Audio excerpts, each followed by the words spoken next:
Hey everyone, and welcome back. I'm Daniel, and this is Hydra Hobbies. Now if you watched my last video, you may have heard me say that I have a new campaign coming up and that I don't have any terrain ready for it. What I do have though is a 3D printer and a pretty significant back catalog full of stuff. So I've gone through that back catalog and I've picked out everything that I think fits the vibe that I'm going for. And for everything else, I've printed off some things using my printer. I don't really want to handcraft a bunch of terrain for this. I actually have more crafting projects on my plate than I have time for already, which is why what I'm going to be doing today is speed painting.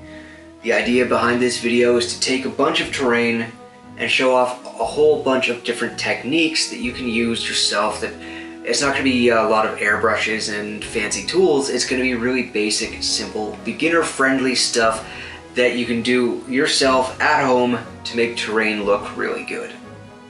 Hopefully look really good. We'll find out. But I'm ready to get started and to hopefully burn through this entire pile of terrain today. At least that's the plan. Okay, so everything has been primed, and I've done that in 3 different colors. All of these pieces over here, these are all going to be stone, so they've started with a really dark gray that I can work up from. These pieces over here, this is a set of totems that are going to be used by local witch clans to mark their territory and to warn people away. And they're made out of mud and blood and bone and branches, and this looks like some antlers. And those are all brown, so they're primed brown. Likewise, this is going to be like an old shed with the paint stripped off of it or peeling off of it. So again, brown. And all of these pieces here in the middle, these are all pieces that have fire, whether it's these braziers or kind of these magic runes that I'll be combining with the forge that I painted in the last video. And the fire is going to be way easier to paint if you start from white. So they start white. And it sounds like a small thing, but when you're speed painting, this is actually kind of an important step. Start from the place that makes the most sense. Alright, that said, I'm going to set some of these aside for now, and I'm going to start by working on these totem pieces. They should be, hopefully, the fastest ones to do. So the first step is going to be taking a darker brown than I primed with, and I'm just sponging it on with a makeup sponge over like the bottom third of the terrain piece. You do not have to be clean with this. It does not have to be nice or look good at this stage. Just get this on there. And makeup sponges are a great tool for this kind of quick, very texture heavy sort of painting. You don't have to be fastidious with them. You don't have to be very precise, and you're going to get some texture out of them, which is fantastic and exactly what you want for this kind of speed painting. They're also only a couple bucks for an entire package of them. For the next part, I'm coming with a lighter brown and just sponging over top of the rest of the mini, including hitting some of the areas I already did. I'm not waiting for any of this to dry.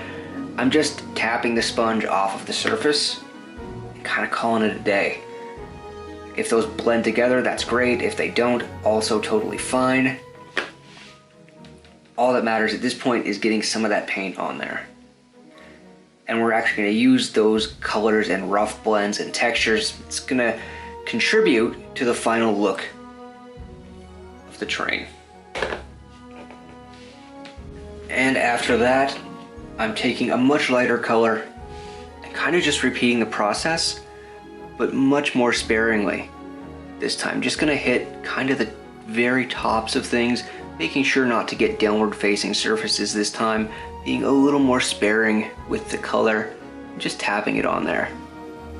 And as you can see, things are starting to pop. We can see more of the bones and the objects in the mud. The branches and things are starting to look a little bit more interesting with these extra colors on there, but still very much fitting into like a weathered, swampy, witchy kind of aesthetic, which is exactly what I wanted. And now it's time for the only actual brushwork that I'm doing on these, and that is taking this pale sand color and dry brushing it over any pieces of bone that I want to pop out in the final paint job. Now, this is going to get some other weathering effects put over it. This is not the final look, but it's this really bright color jump that is going to make it stand out when it's done. And I also think it's pretty cool, honestly, if a lot of these bone pieces don't get hit, and if they're kind of hidden in there, so that if people look closer at the terrain pieces, they can see all these other hidden skulls and things like that. So I'm not really being that careful. I just want to make a few of them pop and give it a little more contrast. And now it is time for what is undoubtedly the secret sauce for these ones. That is AK's streaking grime. If you do any kind of dirty, grimy, nasty looking terrain, you want this stuff. It's an enamel wash that you kind of just slather over everything, or at least everything that you want to be absolutely filthy. Let it set up for a little bit, and then you're going to come back and brush it off with white spirits. Now, it may not look like much right now. In fact, it looks pretty awful. But trust me, if you haven't seen this work before, this stuff is kind of like the magic ticket to getting really dirty terrain done sort of for free.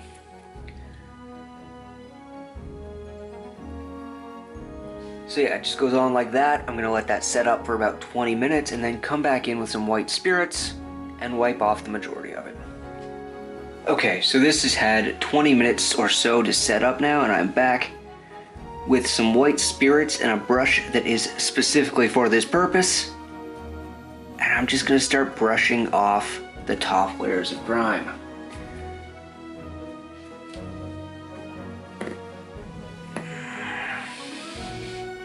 You want to kind of brush from top to bottom if you're doing this. You're not going to get all of it off, and the point is to not get all of it off. You want to just sort of brush off the top layers of the very top facing parts and leave it looking muddy and filthy and nasty.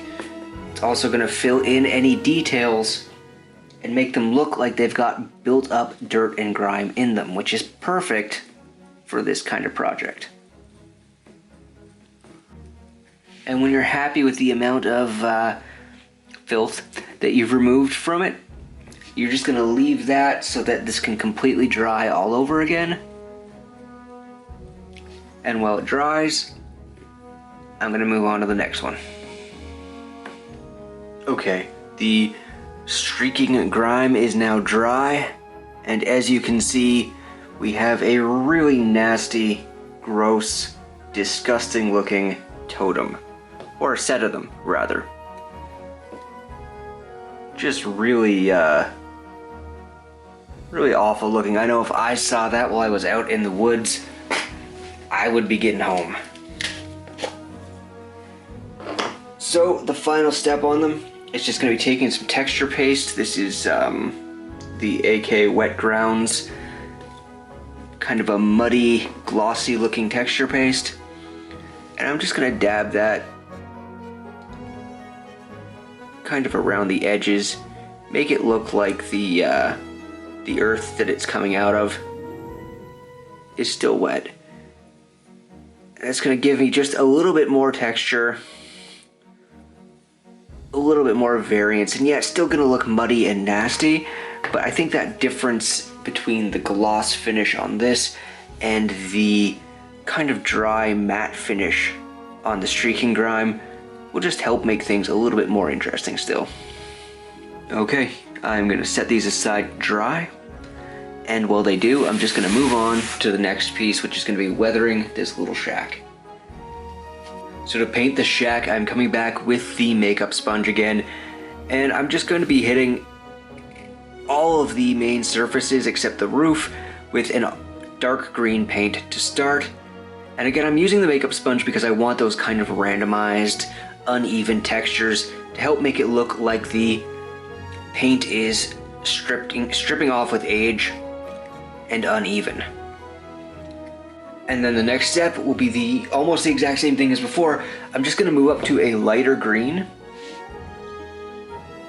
and just start the process over again, covering less surface area than the last time.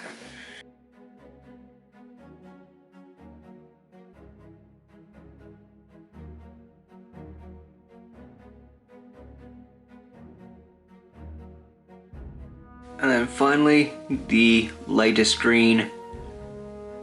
It's just gonna get splotched on here and there. Just like that. You don't want to do too much of the lightest color. You still kind of want to use it like, not like an edge highlight exactly, but definitely more sparing. It's your brightest tone after all, and you don't want to pull it too far away from what you want the mid-tone to be. As you can see for the roof, I'm just using a contrast paint, something I can do in a single coat. And by the time I add the weathering effects to the miniature, it's gonna look just fine with the green. It won't look as fresh and clean by comparison as it does right now.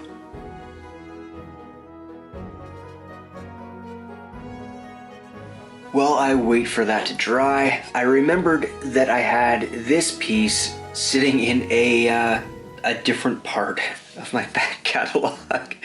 Believe it or not, just more stuff. And this is perfect for what I'm doing because the setting that I'm working on is kind of a Norse-inspired, gritty, dark sort of a fantasy setting. And so, this piece that's sort of the broken hull of a longship is perfect for that. And so I'm just gonna paint this up real quick too. Like I said, everything that can be used for it, I want done, and I kind of want it done today. So I'm just taking contrast paints over a white prime and just sort of slopping those on, honestly wet blending them together. This is a dark brown, a mid brown, a dark green, and a mid green.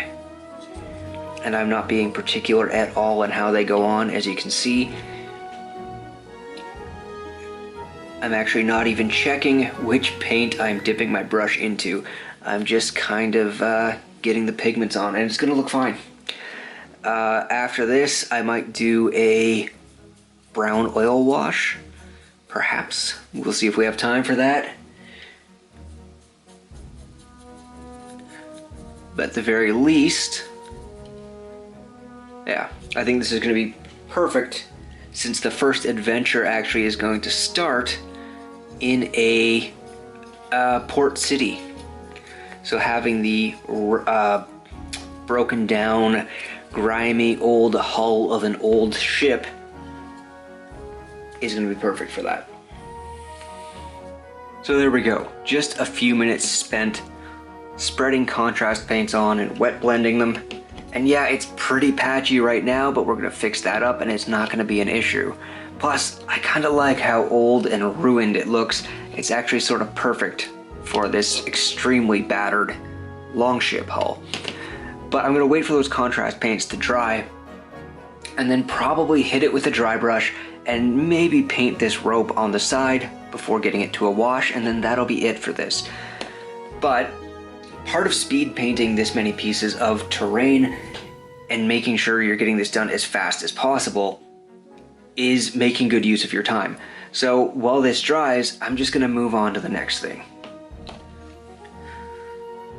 Next up on my list is all of these braziers and the fiery rune pieces. Now, I'm going to be painting all of the metal bits on these black first. And I'm not going to be super careful. I do want to avoid getting too much on the flames, but that's going to happen. It's going to require a touch-up, so I'm not too worried about it. Just be as careful as you can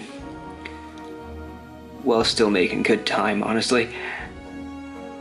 And these are just going to get a very, very simple metal effect. I want them to look kind of wrought iron. So I'm going to start them black and then just do a metallic dry brush over top of them. And once that's done, go through and touch up all of the white bits of flame if I got any black on them where I didn't mean to. With all of the black done, now I'm just doing that metal dry brush, taking a silver and roughly going over all of the black bits to give it a sort of a blackened steel or wrought iron kind of effect. Just like that. And while that's drying, I'm just going to come in and paint the rope on the ship. Again, speed painting is all about making sure you're efficiently using your hobby time, whatever time it is you have set aside for this kind of thing. Make sure you're using all of it to the best of your abilities. It's a little bit stressful, sure, or at least it can be, which is why you want to make sure that you come in with a plan when you're doing things like this. I don't necessarily mean write everything down, though you can if that helps you. But have some idea how you want to get things done and what you want to do to them so that you can make sure you're not wasting your own time with unnecessary steps or getting things done and then having to just sit and wait. Because that will burn through the time you have available. So now it is time to paint a little bit of fire. If you don't know how to do that, it is really pretty simple. Think of the process you would use for shading something normally, and you're kind of just reversing it. You want the brightest color to be in the deepest recesses of the miniature. And then you work out from that brightest color towards darker ones. So I'm using a really intense yellow ink for my base color.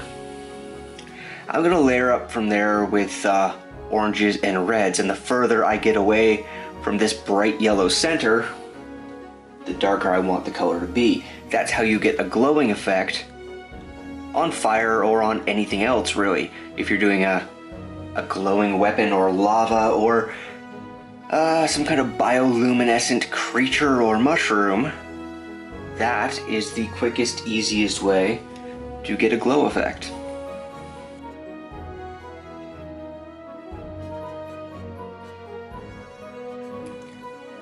And while I wait for that first layer of ink to dry on all of our fire pieces, I'm coming back to our shed slash cabin slash Viking outhouse. Now this is supposed to have sort of a Norse fantasy feel to it, and right now this just is not doing it for me. So I'm going to take a paint marker and going to vandalize this a bit. And a quick Google search for some appropriate patterns makes it really easy to just come up with some random drawings to put on the sides of this.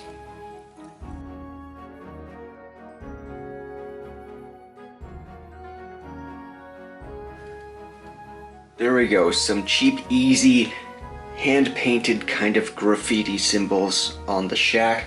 Now, there are lots of more complex and more beautiful patterns available in that kind and style of artwork if you wanted, but I don't have the art skills to pull that kind of thing off, so I'm not going to try.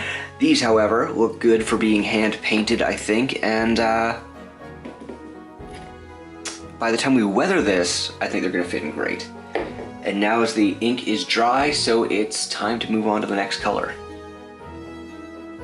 This is Marigold Yellow from Reaper, which is an extremely orangey yellow. Kind of a nice midway between the two.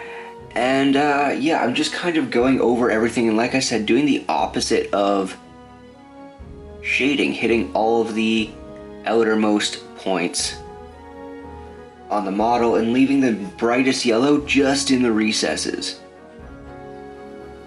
And once again, once that is dry, I'm just coming in and hitting another, well, I'm calling it a highlight, but you know, not exactly, because it is a darker color. This is sort of an orangey red. This is Wild Rider red. And I'm just picking out sort of the top spots on the flames, the places furthest from the heat and the inner glow. So this is how the fire effect looks so far. Now what I'm going to do is just take a red, a little bit darker red, and hit the very tips of the flames where the points are, and that's about it. If you wanted to, you could use a black for that instead, or do both. The black tends to make the fires look a little greasy, like a little industrial to me, so I won't be doing that here. But if you're doing a fantasy setting, or sorry, a sci-fi setting or cyberpunk or something like that, that can be really helpful. But I'm just going to be using bold Buril red for that, and just going to be doing a little touch on the tip of each flame. And there we go, some nice, well, some decent flame effects done really quickly across this whole group of miniatures and scatter, and I think that'll look pretty good on the table, especially considering the time spent on it, which means that these 7 pieces are now done. So we can move on to the next part. And my last and final pieces are all stonework. So I have collected a few dark and medium grays, as well as a dark blue and a dark purple. And I've got a decent sized dry brush. And I'm just gonna start wet blending these with all of these colors at random. Now, if you are wondering about the inclusion of the blue and purple, it's because the setting that these are being used in is kind of a cold one, and I want to keep that cold feeling throughout the terrain and the paint job on the stone. So I want it to be sort of bluey and purpley, and I'm going to dry brush up from this as well, but this is going to be my base coat. Now all of this has dried, and as you can see, like I said, we've got some more interesting gray tones to start out with, and I'm going to be dry brushing now in an off-white, and I'm going to be using a white that leans really blue for this in order to keep that cold tone. You're just going to dry brush this like you would dry brush anything else.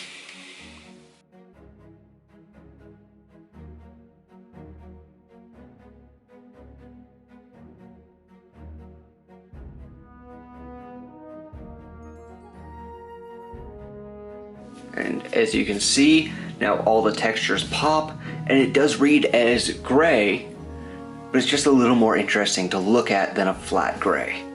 And I'm going to do that across everything, pretty much. And just for a comparison, there is the dry brushed casket versus one that has not been dry brushed yet. You can see how much it makes the details pop, and how it still preserves the color, but while giving us all of those textures that are on the stone.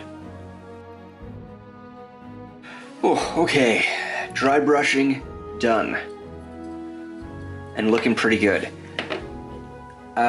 Now I'm going to divide everything into 2 categories, and those 2 categories are things that need additional detail work before they get a wash, and things that don't. For instance, these braziers, they have logs in the top, those need additional detail work. These are all purely stone. They're done. Like, aside from the wash, that's complete. So I just need to separate those out and do the details up as quick and easy as possible.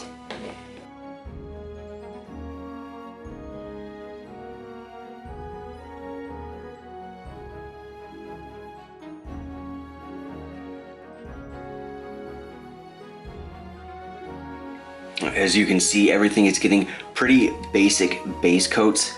This is one of the few pieces that I'm going to do any kind of detail on, and that's just going to be a couple of lines on the parchment here, and just do that by just kind of dragging a brush with a fine tip and some black paint across the parchment in lines.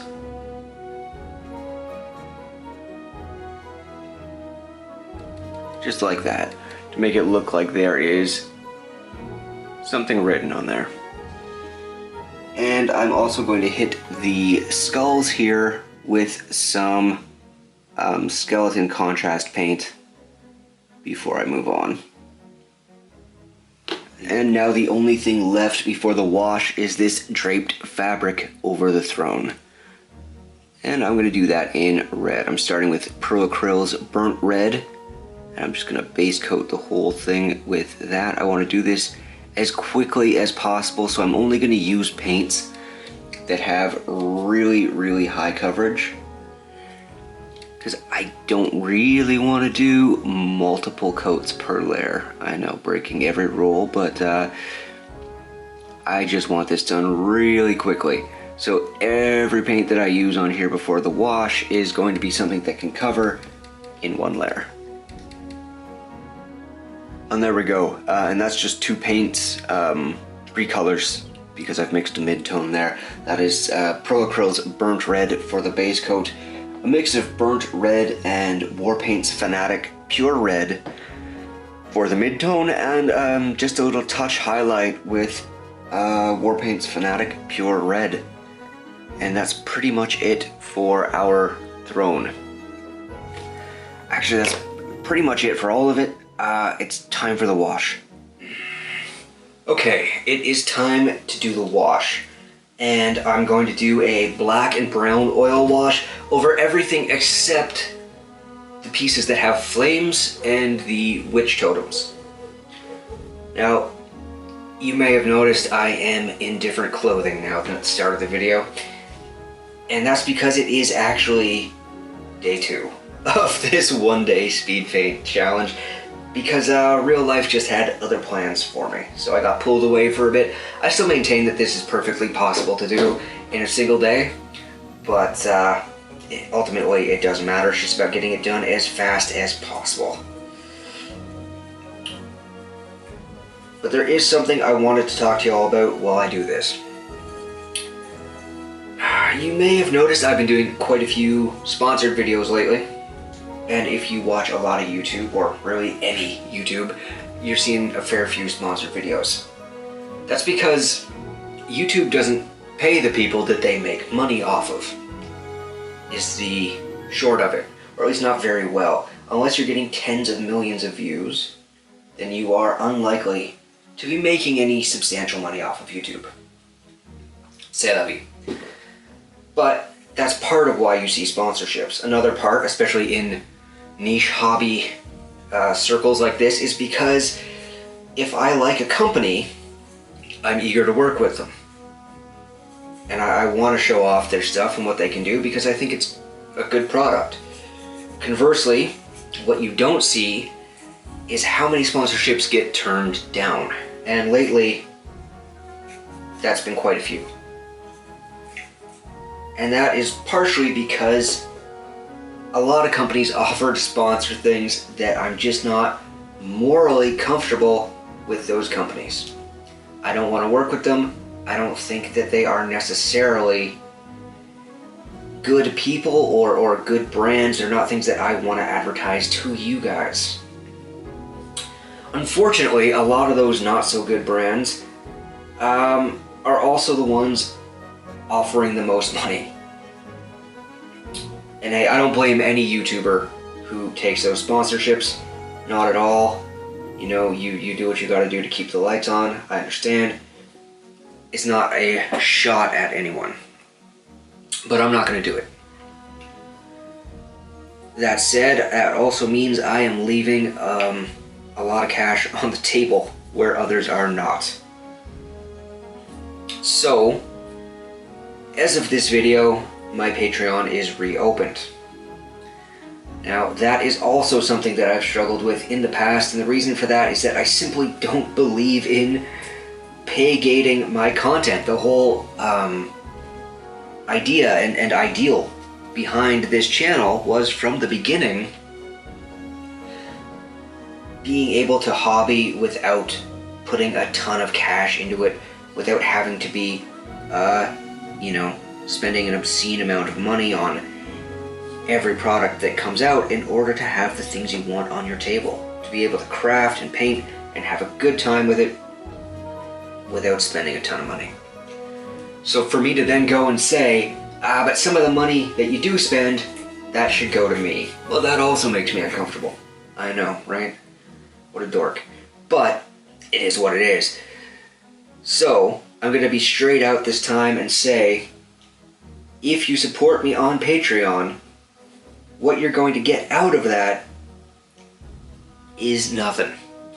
Nothing but my thanks and goodwill and my appreciation. Honestly, it really does mean a huge amount to me. If anybody does that, there will be different tiers there that you can support at, but there's also no pressure, and frankly, I'm not convinced that that's where your hobby money should go. But if you want to support the channel and you're in a position to do that, it would be hugely appreciated.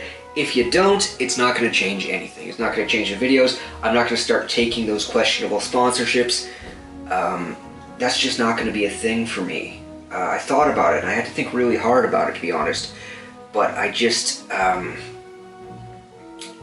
matter what, I still got to be able to sleep at night. And I just can't do that if I support businesses and companies whose values are corrupt or bankrupt or just simply things that I don't believe in. So that's it. That's the spiel. I will put a link below if you want to support me on Patreon. And if you do, that is fantastic and I really appreciate it. If you don't, totally okay too. Thank you for watching the video. I really appreciate that as well. And now, let's just get the rest of this oil wash on here, right? Spiel over. There we go. That is all of it. All of the extra scatter that I could find or print that was just in my drawers or in my files.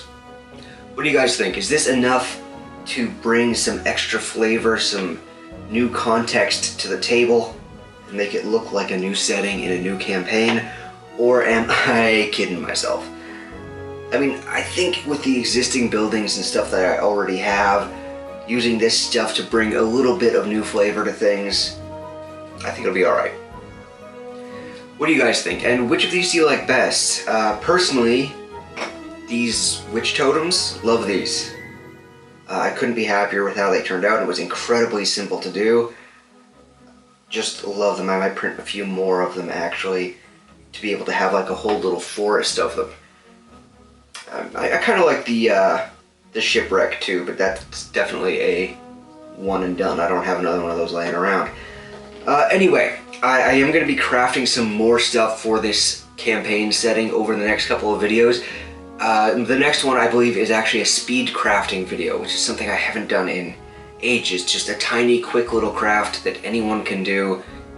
I haven't done something like that for, I don't know, at least a year. It should be a lot of fun. Thank you for watching. You can check out the links below if you want to support the channel, or, you know, friends of the channel, companies that I like Tablebound and Helios. Those are all linked below. Thank you for watching, and I'll see you on the next one.